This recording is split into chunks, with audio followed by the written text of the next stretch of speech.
Difference of opinion बच्चा पैदा हुआ राइट फ्रॉम कहाँ पैदा होना चाहिए, कैसे होना चाहिए, उसके बाद कहाँ रहना है, हर इशू पर डिफरेंस ऑफ ओपिनियन होते हैं एक फैमिली के अंदर। फिर उसको क्या खिलाना है, कैसे बड़ा करना है, उसका सोने का टाइम क्या है, खाने का टाइम क्या है, कितना खिलाना है, हर चीज में डिफरेंस ऑफ ओपिनियन होगा ना। 2 लोग होंगे, 4 लोग होंगे घर के अंदर, तो डिफरेंस ऑफ ओपिनियन तो होगा। 4 लोग नहीं है सिस्टर, आजकल एक और नया आदमी आ गया है, इंटरनेट। हाँ सही बात वो है। तो हर हमारे राइट। खोला बच्चे को क्या खिलाना, 1.5 साल के बच्चे इज एग बैड और योक बैड है, येलो बैड या व्हाइट बैड या दोनों बैड, क्या क्या नहीं, इसमें ताकत नहीं है। और मोस्ट ऑफ द इंटरनेट में लिख देते हैं वेजिटेरियन में ये नहीं मिलता, वो नहीं मिलता है, नॉन वेज में ये मिलता है। जैसे अगर हम इंडिया में देखें, हमारे पास स्पिरिचुअल नॉलेज है, कल्चर है, हमारे कल्चर में स्पिरिचुअलिटी, विजडम हमें मिली हुई है।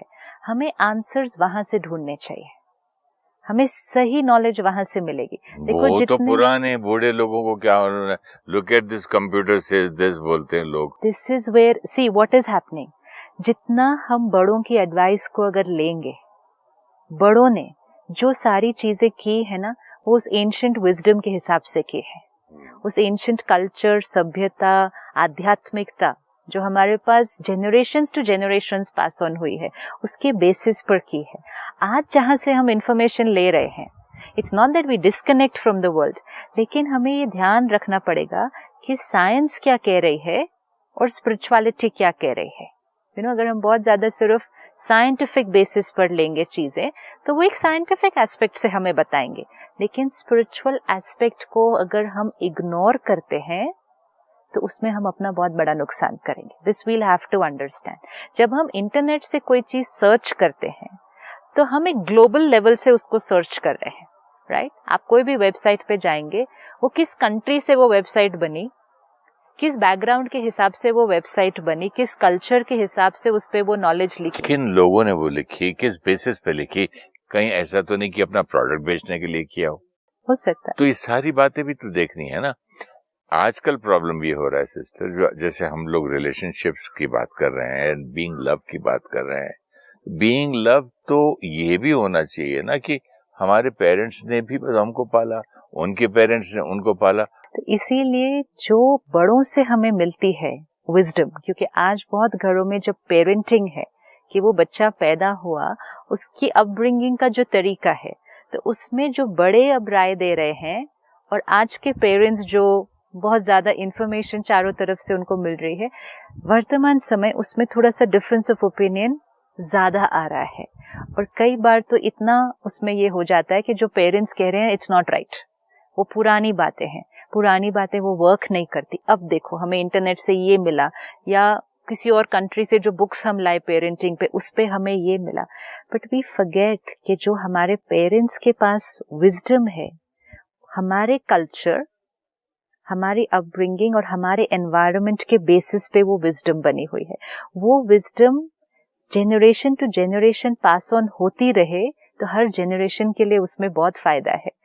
एंड मेन चीज है, वो आपको एक राय दे रहे हैं, आपको अपने फ्रेंड्स या अपने न्यू एनवायरनमेंट से कुछ और राय मिल रही है। राय नहीं, ये फैशन भी हो जाता है। अच्छा, फलाने के पास 2 मेड्स हैं, उसकी मेड खाना खिलाती है और उसको चिकन बना के खिलाती है, मैं भी मेड से खिलवाऊंगी। मैं भी, वो सुलाती है। अच्छा, उस मेड अलग अपने कमरे में सुलाती है, अपने माँ बाप के कमरे में नहीं सोना है। अच्छा, अमेरिका में ये बोलते हैं, लंदन में वो बोलते हैं। You have to follow your intuition ना। Most important is you have to understand the role of vibrations. जब हम कहते हैं कि ये ग्रैंड पेरेंट्स है, राइट, ये मेड है, जैसे आपने कहा, जो हमने किसी को एम्प्लॉय किया है बच्चे का ध्यान रखने के लिए। कई बार ऐसा होता है कि कहेंगे कि ये जो नर्स है या जो स्टाफ है जिसको एम्प्लॉय किया है, ये बड़ी ट्रेन्ड है, इसको सब कुछ बहुत परफेक्ट आता है कि बच्चे को कैसे पालना है, कैसे खिलाना है, कैसे नहलाना है, कैसे सुलाना है। हो सकता है, बिल्कुल हो सकता है कि उसके पास परफेक्ट ट्रेनिंग हो एंड हर चीज वो जो करे वो परफेक्ट और परफेक्ट कर दे। और जो ग्रैंड पेरेंट्स हैं, उनको उतना परफेक्ट शायद अगर लगे भी कि उतना परफेक्ट वो नहीं आता है, लेकिन और वो जरूरत भी नहीं समझते परफेक्शन की। यस, क्योंकि एक बच्चे को पालने में या किसी भी आत्मा को नर्चर करने के लिए बाहर परफेक्शन की नहीं, अंदर से अच्छी परफेक्ट वाइब्रेशंस की जरूरत है। प्यार की, बहुत बहुत बहुत प्यार मिलता है। जैसे हम अन्न को देखते हैं, अन्न कि अन्न जो एक माँ ने बनाया, भोजन जो माँ ने बनाया और भोजन जो आपने एक रेस्टोरेंट होटल से खरीदा, उसमें दोनों में क्या फर्क है? वाइब्रेशंस का ही फर्क है। जो माँ ने बनाया वो प्यार की वाइब्रेशन से बनाया, और जो एक रेस्टोरेंट से खरीदा उसके पीछे की वाइब्रेशन क्या थी? वो तो धन का माना था ना। यहाँ एक एग्जाम्पल है मेरे पास। मैंने एक बार फैमिली में एक मेड को बच्चे को डांटते हुए कुर्सी में बांध के स्ट्रैप वैप लगा के खिलाते हुए दिखाया। वो रो रहा है, वो बोलती है जब तक तू ये खाना पूरा खत्म नहीं करे मैं नहीं खोलूंगी, और वो चिल्ला रहा है मुझे खोलो मुझे खोलो। तो मैंने पूछा भाई क्या हो रहा है आप दोनों में, नहीं खा रहे तो बाद में खा लेगा। नहीं साहब, मैडम बोलती है कि पूरा खाना खिलाओ इनको, मैं नहीं खिलाऊंगी तो मुझे डांट पड़ेगी। तो उसका इंटेंशन क्या है, उसका भाव क्या है? वेरी ट्रू कि मुझे नौकरी करनी है, पैसे लेने हैं और मैडम का हुक्म मानना है। बच्चा का प्यार कहाँ गया? बच्चे के पेट में खाना जाए, किस भाव से जाए, वो जाके क्या असर करे, वो कहाँ है वो फीलिंग? तो वो जो स्टाफ हम एम्प्लॉय करते हैं, ठीक है हमें हेल्प करने के लिए कोई चाहिए, लेकिन खाना खिलाना, सुलाना, ये सब छोटी छोटी चीजें जो करनी है, ये वाइब्रेशन से काम करने वाली हैं। उस बच्चे को इस टाइम पर जो चाहिए वो वाइब्रेशन चाहिए। आपने परफेक्ट नहलाया, सुलाया, खिलाया नहीं भी किया ना, तो वो इतना फर्क नहीं पड़ेगा। अब जो ग्रैंड पेरेंट्स हैं उनकी क्या वाइब्रेशन होगी, जो दादा दादी हैं आपके घर के, उनकी क्या वाइब्रेशन होगी, और जो मेड आपने एम्प्लॉय की सैलरी बेसिस पर, उसकी क्या वाइब्रेशन होगी बच्चे के लिए? इसका कोई कंपैरिजन हो सकता है? कभी नहीं है। हम कैसे बोल सकते हैं कि ये ज्यादा बेटर तरह से खाना खिला देगी या इसको ज्यादा पता है कि कैसे करना है? वो धन के लिए काम कर रहे हैं। जैसे आपने कहा, वो अपने मालिक को प्लीज करने के लिए काम कर रहे हैं कि मैडम खुश हो जाए मेरे से, उसके लिए मुझे खाना खिलाना। आज कितने आउंस पिया, इतना पिला दिया, यू वेरी गुड, तुम्हारी सैलरी बढ़ गई। आज कितनी रोटी बच्चा खाया, very good, you are a perfect maid. ये थिंकिंग अपना अप्रिसिएशन के लिए। पर लेकिन और लड़ाई हो रही है, बच्चा लेकिन खा रहा। जो भी एम्प्लॉय होगा उसको तो अपनी अप्रिसिएशन और अपनी ग्रोथ चाहिए ही ना।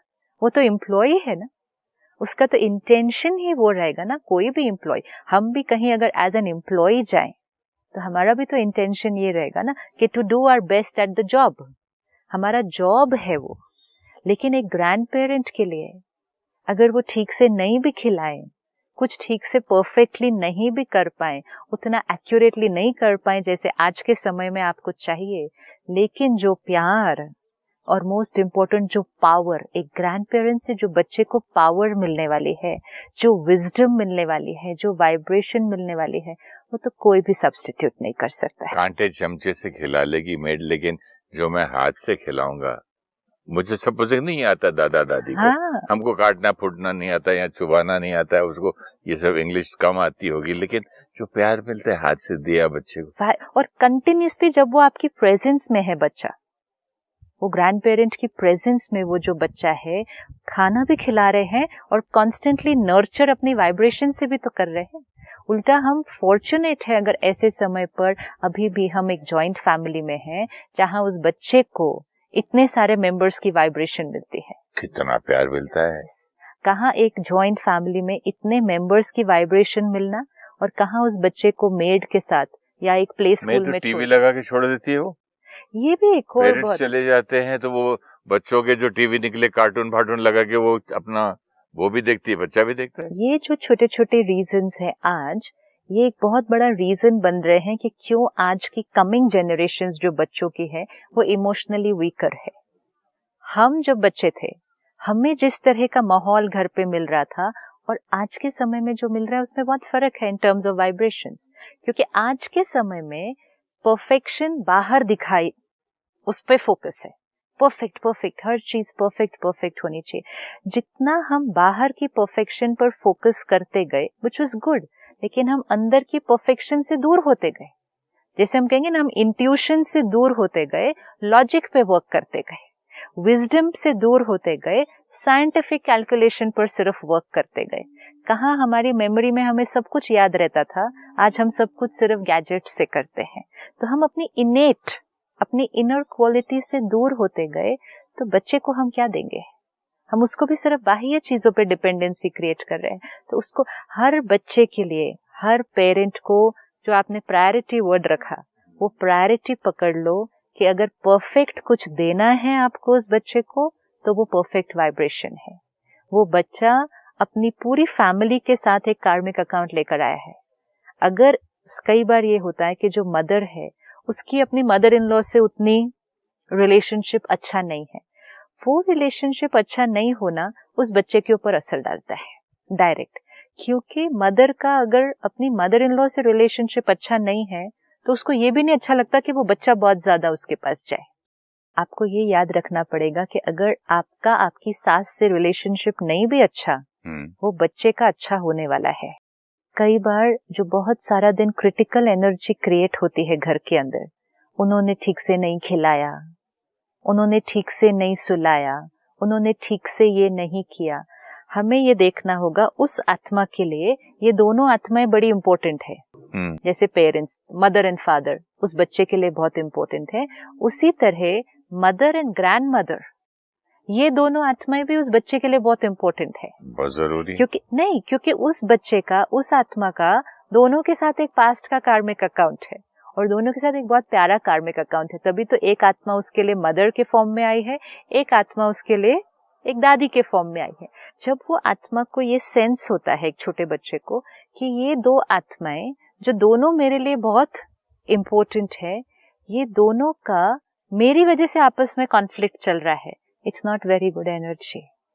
अगर आपको ये दिखाई दे कि मेरा यहाँ किसी के साथ झगड़ा चल रहा है आपकी वजह से, and because of you I am fighting with somebody, तो आपको अच्छा नहीं लगने वाला। आपको लगेगा मेरी वजह से ये दो लोग कितना लड़ रहे हैं, तो उस बच्चे को कैसा लगेगा? मैं आया ही क्यों यहाँ? मैं नहीं रहता तो दोनों बहुत खुश रहते। यहाँ तो मैं कहीं चला जाऊं पता नहीं, फिर अपने आप को आदमी कोसने लगता है। वो आत्मा क्या क्या सोचती होगी, गिल्टी। अब हमें लगता है कि छोटा बच्चा 4 महीने का, 6 महीने का, 8 महीने का, वो तो सामने लेटा हुआ, पेट में भी। आपको याद है वो कहानी अभिमन्यु की? राइट। जो पेट में उसने चक्रव्यूह का भी सुन लिया था रास्ता पूरा। तो हमें लगता है कि 4 महीने की आप बात कर रहे हैं। ये सारी बातें हमें इसीलिए सिखाई जाती हैं, टू अंडरस्टैंड के इम्पैक्ट, कि दो लोग बात कर रहे थे, दो लोग बात कर रहे थे ना, और उस बच्चे ने सारा सीख लिया ना। देखो, और कई शास्त्र में ये भी है कि पिता जो है वो रिसाइट कर रहा था कुछ श्लोक, तो बच्चे को ऑटोमेटिक पेट में था तब सीख लिया। और वैसे भी देखा जाए तो I don't know, I am not an authority on that. जैसे एक थॉट आया, एक म्यूजिशियन का बच्चा मतलब पेट से ही अपने पिता को या माँ को म्यूजिक बजाते हुए, गाते हुए सुनता सुनता सुनता कितनी जल्दी सीख लेता बाहर आके। इसीलिए I mean this is not no, it's vibration, no, it's direct vibration effect. अब जो आपने कहा कि वो चक्रव्यूह पूरा सीख लिया ना अंदर ही, इसका मतलब दो लोग बात कर रहे थे, उस आत्मा ने सारा सुन के सीख भी लिया अंदर। This is for us to learn कि कितना डायरेक्ट इम्पैक्ट पड़ता है। हमें लगेगा वो बच्चा है, उसको क्या सुनाई दे रहा है, उसको क्या समझ में आ रहा है, लेकिन दो लोग, जैसे आपने कहा, दो लोग लड़ रहे हैं, तो वो सोचेगा मैं आया ही क्यों इनके घर में। And most important, effect of vibrations. तो हमें अब प्रायोरिटी वर्ड हमेशा क्लियर रखना पड़ेगा कि हमारी फर्स्ट प्रायोरिटी है कि घर की वाइब्रेशंस हार्मनी में होनी चाहिए।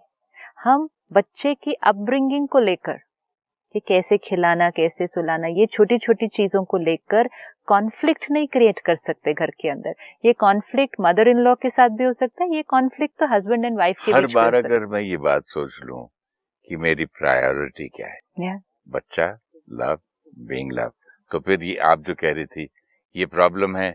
अगर मैं अब कुछ बोलूं इस वक्त तो मेरी प्रायोरिटी से मैं हट रही हूँ। कई बार मदर कहती है मेरा बच्चा, नहीं ये मेरा बच्चा है, माई प्रॉपर्टी, मतलब I will bring him up और हर द वे आई वांट, कि मेरे को दूसरों के हिसाब से नहीं अपने बच्चे को पालना है, ये मेरा बच्चा है। नहीं, ये आत्मा आई है जिसका सब आत्माओं से इस घर में रिश्ता है, और हर आत्मा की वाइब्रेशंस उस आत्मा को मिले, इसमें उस बच्चे का फायदा है, ये हमेशा याद रखना होगा। सिस्टर, आजकल मैं 90% मदर इन लॉज को अपनी डॉटर इन लॉ सन के बारे में बोलते हुए सुना, भाई उनका बच्चा है, वो जाने, मैं बीच में नहीं बोल सकती, मेरी बेइज्जती हो जाती है। वो इसलिए हो रही है ना क्योंकि सामने से कोई रिएक्शन मिल रहा है ना, रिएक्शन मिला होगा ना कोई, तभी तो बोली होगी ऐसी बात। तो फिर ये कार्मिक अकाउंट अगर है तो वो तो सभी का बच्चा है, सभी का है। वो आया, उसका वो तो सभी के साथ अपना रिश्ता लेकर आया है, इसीलिए तो वो उस फैमिली में आया है। और जितना उसको सबका प्यार मिले इतना उसकी नर्चरिंग है। आप देखो वो एक आत्मा कितने रिश्ते छोड़कर आई है, कोई एक रिश्ता थोड़ी छोड़कर आई है सिर्फ। जब हम एक शरीर छोड़ते हैं, सपोज कोई 70-80 साल की एज में शरीर छोड़े, तो वो कितने रिश्ते छोड़कर आया है? कम से कम नहीं तो 15-20 क्लोज रिश्ते वो छोड़कर आया है। Brothers, sisters, children, grand children, वो सब रिश्ते वो छोड़कर आया है। आज उसको फिर से उतने रिश्तों की जरूरत है, उतनी नर्चरिंग की जरूरत है, उतनी बॉन्डिंग की जरूरत है। वी कैन नॉट से बस मैं मदर, ये मेरा बच्चा है, मैं इसका बेस्ट ध्यान रख सकती हूँ। नहीं, इसका बेस्ट ध्यान उसी में है कि इसको सबका प्यार, और प्यार मतलब सिर्फ जो कर रहे हैं वो नहीं, प्यार मीन्स सबकी वाइब्रेशंस मिले। और उसके लिए हमारी प्रायोरिटी है कि हम सब जो घर में हैं, हम एक दूसरे के साथ अपना जो रिश्ता है उसको हार्मनी में क्रिएट कर ले। घर जिसमें वो बच्चा अभी बड़ा हो रहा है, वो घर की वाइब्रेशन हम उसको क्या दे रहे हैं अगर कांस्टेंट कॉन्फ्लिक्ट में है? वी कैन नॉट ना। बच्चे को दादा का प्यार मिले, दादी का मिले, नाना का, नानी का, चाचा का, रिश्तेदार का, नेबर का, मतलब आंटीज का, सबका मिले, तो मतलब आपका ही फायदा है उसमें। बिल्कुल, क्योंकि उसमें बच्चे का फायदा है। हाँ। बहुत एम्पावरमेंट है, क्योंकि सोल जो पेन में आ रहा है पास्ट को छोड़कर, और फिर उसने एक बर्थ का प्रोसेस लिया, बाहर आया, वो पेन में ही होता है बहुत। तो वो उसको जितनी वाइब्रेशंस मिलेंगी, उसका वो पेन पास्ट का जल्दी हील हो जाएगा। It's very important. ये नहीं समझा मैं। आप एक छोटे बच्चे को देखें, वो छोटा बच्चा नींद में कभी हंसता है, कभी रोता है, वो पास्ट को याद करता है। अब पास्ट में भी एक और चीज है कि वो जिस फैमिली को छोड़कर आया है वहां भी लोग रो रहे हैं, उनकी वाइब्रेशंस उस आत्मा को मिल रही है। पेन तो देखो, जहाँ से एक आत्मा छोड़कर आई है वहां बाकी आत्माएं तो कई बार 6 महीना, कई बार 1 साल, डिपेंडिंग किस रिश्ते में, किस एज में कोई छोड़कर आया है, तो वहां से तो कांस्टेंट पेन मिलता है इस आत्मा को। हमें ये याद नहीं रहता है कि जो आत्मा मेरे घर आई है वो खुद भी दर्द एक्सपीरियंस करके आई है, और उसको अभी बहुत दर्द मिल भी रहा है, अभी वो भूले नहीं हैं उसको। सपोज किसी के घर में एक यंग बच्चा शरीर छोड़े, तो पेरेंट्स कहाँ भूलने वाले हैं उसको? वो तो कितने साल तक दर्द में रहते हैं। वो सारा पेन, वो आत्मा हमारे घर आई है, तो वो आत्मा दर्द में है। We always have to remember this, and हमारी रिस्पॉन्सिबिलिटी है उसको इतना प्यार और पावर मिले कि उसकी हीलिंग हो जाए, उसको वो सारा कुछ जैसे इरेज होता जाए। वहां से अगर पेन आए भी, यहाँ से इतना प्यार और पावर मिले कि it will compensate for all that pain that is coming. लेकिन वहां से पेन आ रहा है, यहाँ भी स्ट्रेस और पेन है, तो what will that soul experience? This is our responsibility. तो इसीलिए ऐसे समय पर छोटी छोटी चीजों में नहीं उलझना है, छोटी छोटी बातों पे नहीं अटकना है। कम खाया, ज्यादा खाया, सही पानी नहीं पिया, ये साफ था या नहीं था, इन चीजों से उतनी उसकी हेल्थ नहीं बनेगी जितनी प्यार और वाइब्रेशन और शक्ति से बन जाएगी। उसकी डोज देनी है सारा दिन और कांस्टेंट देनी है। ये हमारी रिस्पॉन्सिबिलिटी उस बच्चे के लिए। और जो आपने कहा कि खाना खिलाते समय टीवी ऑन कर देते हैं, खाना खिलाते समय आजकल तो फोन पकड़ा देते हैं बच्चे के हाथ में, आईपैड पकड़ा देते हैं, टीवी ऑन करते हैं, most damaging for a child. नहीं तो आंसर ये मिलता है उसका कि अगर ये नहीं करेंगे, उसका अटेंशन इधर उधर, तो खाने को फेंक देता, नहीं खाता है। जब हम बच्चे थे तो कौन सा आईपैड और आईफोन था हमारे हाथ में, तो बच्चे खाना नहीं खाते थे। आज भी बहुत लोग हैं जिनके घर में आईपैड, आईफोन, टीवी नहीं है, बच्चे खाना नहीं खाते हैं। जब भूख लगे खाएंगे, नहीं खाएंगे, नहीं लगेगी, नहीं खाएंगे। इम्पोर्टेंट है, ये तो साइंटिफिकली रिसर्च्ड है कि एक छोटे बच्चे को जल्दी गैजेट्स का एक्सपोजर नहीं देना है। जितनी जल्दी आप उसको गैजेट, टेक्नोलॉजी, इसका एक्सपोजर देंगे, आप उसको उसकी इनेट से ऑलरेडी दूर करते जा रहे हैं। आज हमें गैजेट्स और टेक्नोलॉजी मिले हैं इस एज में जाके, तो भी हमें पता है कि वो हमें अपनी इंट्यूटिव और नेचुरल कैपेसिटी से दूर लेकर गए हैं। अभी तो उनकी तो डेवलप ही नहीं हुई है, वो डेवलप हो रही है। ऐसे समय पर वो सारी टेक्नोलॉजी और गैजेट्स हाथ में पकड़ा देना, आईपैड पे गेम्स खेलते हैं, this is not at this. और मेड बीच बीच में एक चीज मुंह में खाना खिलाती है। संस्कार बन रहा है, आदत बन रही है। इस छोटी एज में शुरू कर दिया तो काफी सालों तक फिर ऐसे ही खाना खिलाएंगे। जवाब ये मिलता है फिर खाना ही नहीं खाता बच्चा। फिर बोलते हर बार खाना खिलाने के टाइम ये म्यूजिक इतनी लाउड और टीवी पे कार्टून शार्टून क्यों, तो फिर खाना नहीं खाता, बच्चे को डिस्ट्रैक्ट करना पड़ता है। इस तरह के आंसर्स मिलते तो बड़े भी हट जाते हैं पीछे। आज हमें बड़े होकर भी ये पता है कि हमें खाना खाते समय टीवी नहीं देखना चाहिए। अन्न, मन, तन, 3 एनर्जीज का कनेक्शन है। हम क्या वॉच कर रहे हैं, क्या इनटेक जा रही है साथ में, और अन्न हमारे अंदर जा रहा है। अभी ये हमारे अंदर पेशेंस नहीं है खाना खिलाने की, हमारे अंदर वो धैर्यता नहीं है कि हम आधा घंटा बैठ के धीरे धीरे खिलाएं या पीछे पीछे भाग के धीरे, तो हम फटाफट उसको टीवी के सामने बिठा देते हैं। नहीं भी खाए तो भूख लगेगी तो खुद खा लेते बाद में। डिस्ट्रैक्ट करके खाना खिलाना, टेक्नोलॉजी को एक्सपोजर देके उसको खाना खिलाना, this is not going to do good, this will do harm.